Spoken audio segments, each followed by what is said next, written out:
G'day, my name's Bob Maczkowiack, or Bob Mac for short. I'm a PhD student here at the Centre for Mine Land Rehabilitation at the University of Queensland at St Lucia. I spent the first 30 years of my life working in agriculture.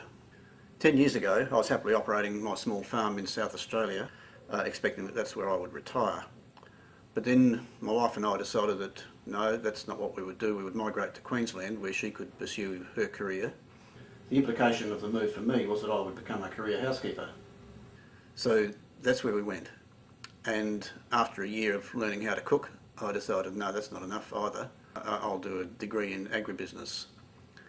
And that went well, and well, one thing led to another, and at some stage about 2 years ago I was offered a scholarship to do some research that turned out to be based on the mining industry.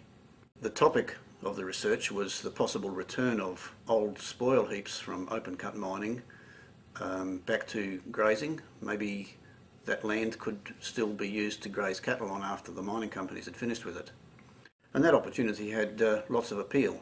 Firstly, it was connected with agriculture. It was an opportunity to test my intellectual abilities and to learn new skills, and I'd get paid for it as well. So what more could you want? I put my hat in the corner and I swapped the tractor seat for the office chair, and that's where I am now, here at CMLR at St Lucia. If rehabilitated spoil heaps are ever to be used for grazing, there's some risk that the slopes might erode. So it would be important that that land is managed very conservatively and sensitively. I'm developing a model that will identify and assess the degree of that risk. To get a handle on all that, I arranged interviews with a number of graziers from central Queensland. Yes. And with the environment officers from some of the mines there.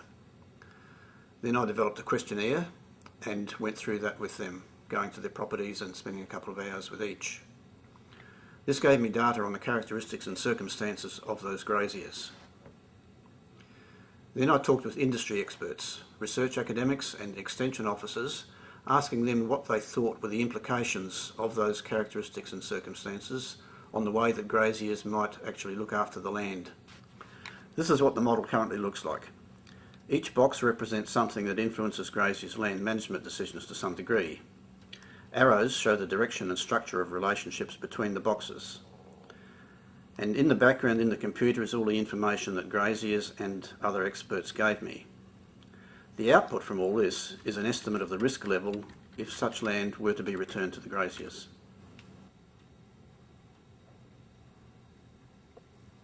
All the learning here is on the job. I'm allowed to and expected to use my initiative. That's part of the exercise. So I'm still in control, just like I was in my previous farming career. Yet if I need it and when I need it, advice and encouragement is available from the people here, and I've always found them very affirming and encouraging and supportive, and that's good. Personally again, the satisfaction I have in this project for me is that I'm recognising and developing skills I never knew I had, and that's very satisfying. And I wonder if that's the same for other people too. Maybe there's things they'd like to do in their lives. Then this could be a very good place to start.